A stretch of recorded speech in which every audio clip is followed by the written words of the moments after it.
What is going on, guys? JFC here. What I did was I went and tried to find as many pro players' teams as I possibly could, and I wanted to see who their favorite players were at each position. So I kind of reached a consensus of, I probably saw 20-25 pro players' teams. Who were the most used cards in each position in those teams, and also use them a little bit myself and give you guys my opinion on them too. I'm usually like a 16-4-ish player around there, so obviously I'm not a pro player or anything like that, but I want to do some of these guys myself as well, because everybody plays a little bit differently, right? So if a pro player uses this player, you know, even though they're a pro, same thing with custom tactics, doesn't necessarily mean this player is going to be for sure has to be in your team when you get up to these ranks in FIFA. It just doesn't quite work like that. So now, obviously, because pros are using these cards, right, we're going to see a lot of higher budget cards, some more like medium to low tier budgets, but also we're going to see some very high tier budgets, which I think is fine because I haven't really made a video too much this year about the really high budget players. I know a lot of you guys like that watch my trading videos have a bit higher budgets than most other people, and I also think it's good to know what high budget cards are the best, because then you can strive towards these top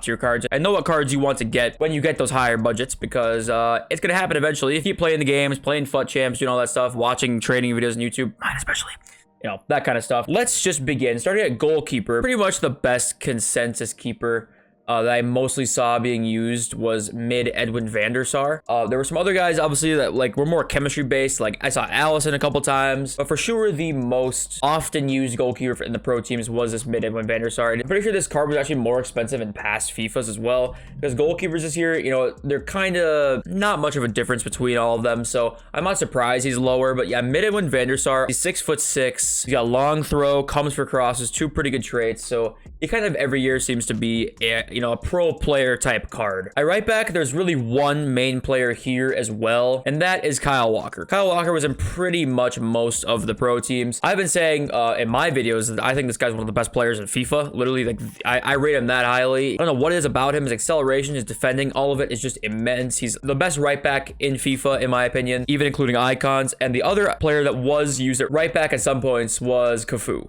I did see like one or two mid Cafus, and obviously, like, you know, he's probably the stats wise the best right back in the game. You know, he probably has the highest interceptions. He's got decent passing. He's got great dribbling. Obviously, and his physicals are not bad.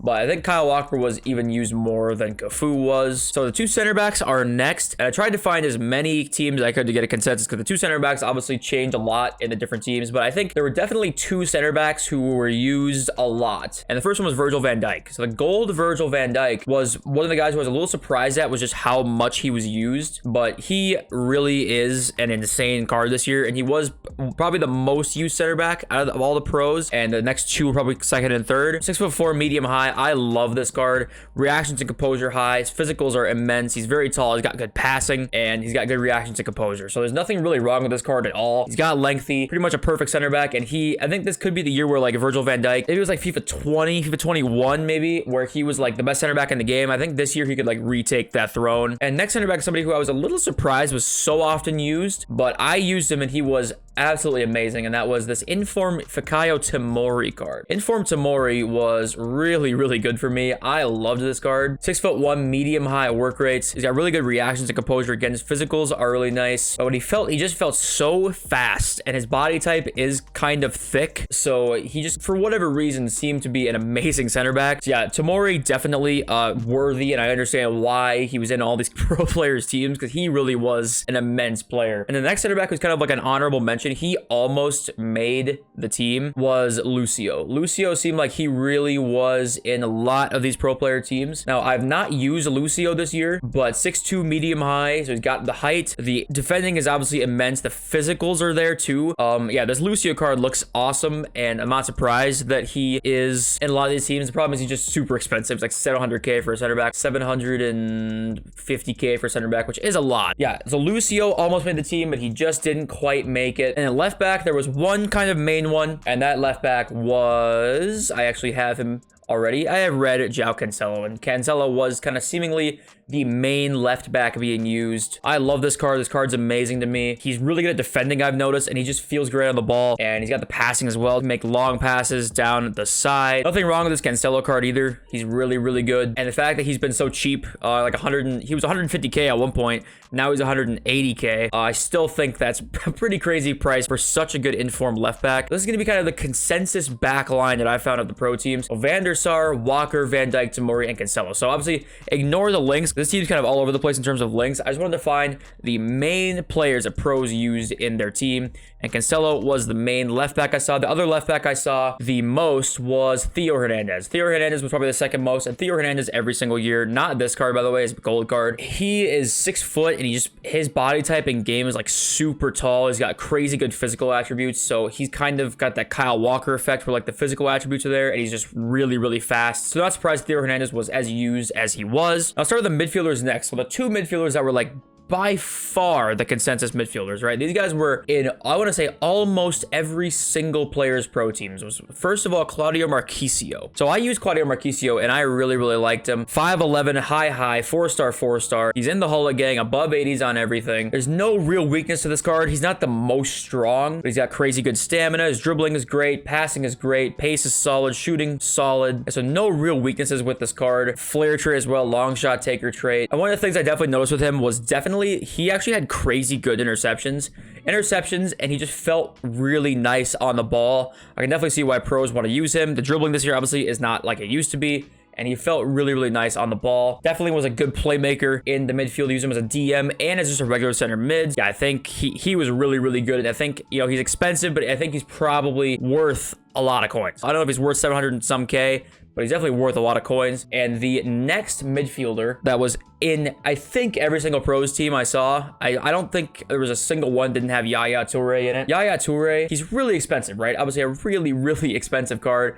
He's down a little bit right now, I think. Yep, because people are panicking because of the World Cup heroes a little bit. But he's approaching like 1.2 million. This card was really good. I actually, you know, hot take, I actually thought Claudio Marchisio might be, he's at least as good, if not better than Yaya. What I thought Yaya was best at was like his defending, honestly. I think he kind of has those Vieira legs, if that makes sense. His physicals were just insane. 94 stamina, 92 strength is unbelievable. And his dribbling was good, don't get me wrong, but I just don't think it was quite as good as Marchisio's. So yeah, Yaya Toure is still a fantastic player in this game. Is he quite worth that price? I don't know. I mean, 1.2 mil is so much for a midfielder. I think probably not worth that price. I think him and Marchisio being the same price would make more sense to me. He also has outside foot shot trait, which in this game, obviously, we know the Travella meta is insane. So still a great player, and definitely one that I can understand being in pro teams. I'll give you a few other midfielders I saw the most in teams. I saw Musa Sissoko, this new card, quite a bit in these pro teams.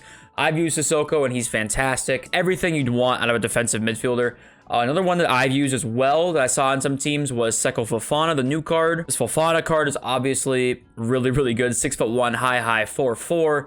Physicals are insane. Defending is great. You already know the drill there. And then the next midfielder I saw, which is more of an attacking-based midfielder. The only real cam, like outright that I saw in teams, and I did see a couple informed De Bruyne. So De Bruyne is clearly good enough this year to be in some pro teams, and I really like De Bruyne this year as well. There's some years where De Bruyne is fantastic. I think this year might be one of those years. So I did see some informed De Bruynes in some pro teams. So starting off with, we'll do some wingers next. So the couple wingers that were the consensus players in these pro teams. The number one is a new boy, Jairzinho. Now, Jairzinho looks crazy good. I can't say I'm too surprised he's in these guys' pro teams. 5-star skills, 4-star weak foot, high work rate. So it tends to be a little bit of a theme in these teams. Like high work rate seems to be really, really good on any player. Yeah, he looks cracked. He even has 82 strength. So even the fact that he's 5'9", he even has some strength to his game. High composure, good passing. His shooting is fantastic. He's got outside foot and power header and flare. Yeah, so Jairzinho just seems to be very, very common theme in pro teams. I'm very excited to use this card. I have not used him yet, but Jairzinho is going to be expensive all year. He looks really good, really swift on the ball. So any player this year that can actually dribble is going to have a huge advantage of somebody who can't. Jairzinho seems to be the most consensus right winger, that is. At the left wing spot, he's going to be someone who I think was the most used player. I think in quite literally every single pro team. I want to say in every single one. I saw David Ginola in it, because this kind of seems like the year where Ginola is just going to absolutely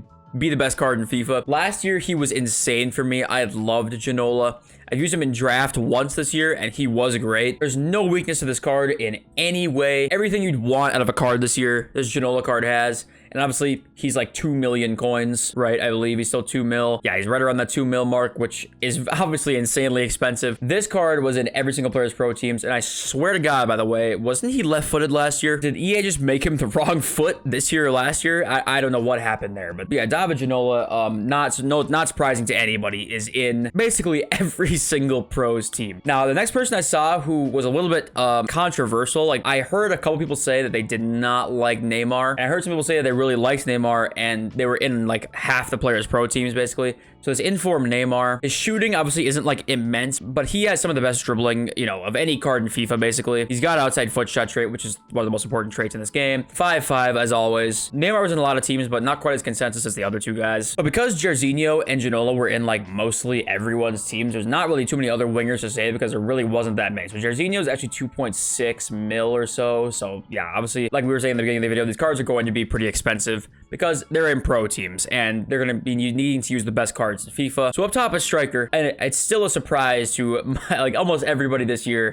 It was inform Erling Haaland. I'll put ones to watch because I'm sure pros want to use the ones to watch card now that that's upgraded higher than the inform. But Erling Haaland was literally in pro teams this year, and that's just such an insane thing to me because thinking about comparing that to last year is just crazy. But yeah, Erling Haaland this year, I've gone over him a ton of times. I really, really like him. He's probably one of my favorite strikers I've used all year, if not my total favorite striker I've used this year. So yeah, he finishes everything. His physicals and his pace are like a one-of-a-kind combo, and he's just an insane card. And then the next one, which I think was probably a little more used than Erling Haaland, was, to nobody's surprise, Mid R9. Mid R9 was in, I'd say, 90% of the pro teams I saw. And you don't need me to tell you this card's nuts. I used his prime last year, and it was nuts. I mean, it's just what it is. His shooting is one of a kind, really. He's insanely fast. 89 strength in this game is nuts, and his dribbling is amazing. There's really not much to say about Mid R9. Obviously, he's insane. I want to say, how expensive is he? Is he like 6-7 million? He's 8.6 million. So there you go. I was trying to get footage for this R9 card to put in the video, and for some reason I was like, dude, why can I not find R9 footage anywhere? It's because I think all the pros have this guy and nobody else has him. So I had to go to, like, I think it was Huge Gorilla, who's obviously a pro player, or at least used to be a pro player. I'm not exactly sure if he still is, but he's an insane player, and he was the only guy I could find with some good R9 footage, which is just funny. And then the next most used striker,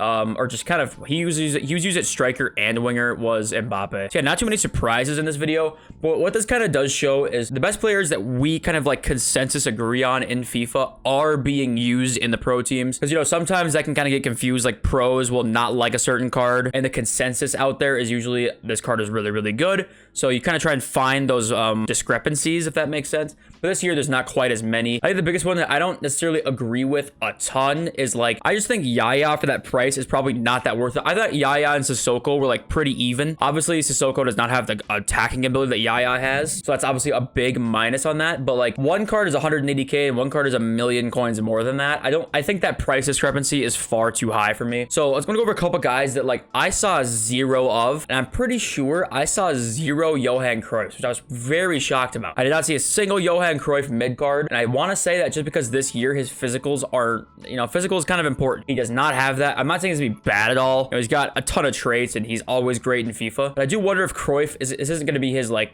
best year ever. That kind of goes along with Pele too. I actually only saw like a couple Peles, definitely not that many, not as many as I'm used to seeing. So yeah, mid Pele wasn't in too many teams, and obviously this card looks absolutely amazing. I'm sure he's going to be good, but I was surprised to see he wasn't in too many teams. Another player who I might have expected to see more of, and I think last year we would have seen a lot more of, is Lionel Messi. I only saw like 1 or 2 Messis. I think it's just because he's got low work rates this year, and I really like Messi this year, but his problem is that his pace is just not quite there and his physicals are not quite there. So if he gets an open shot, like, it's probably going in, and he's got great passing obviously, but like getting to those open shots can sometimes be a little bit tricky because he just can't run that fast to get into space. If you have acceleration, like high acceleration and a little bit lower sprint speed, you just feel really slow this year compared to other years where that's kind of the opposite. And the last player I was surprised to not see was any mid Maldinis. I saw basically no Maldinis, and usually you might see some. I think it's just because this year he does not have physicals, and I think physicals are very important on center backs. Obviously, his defending is absurdly good, and his reactions and composure are probably the 2 best in FIFA, but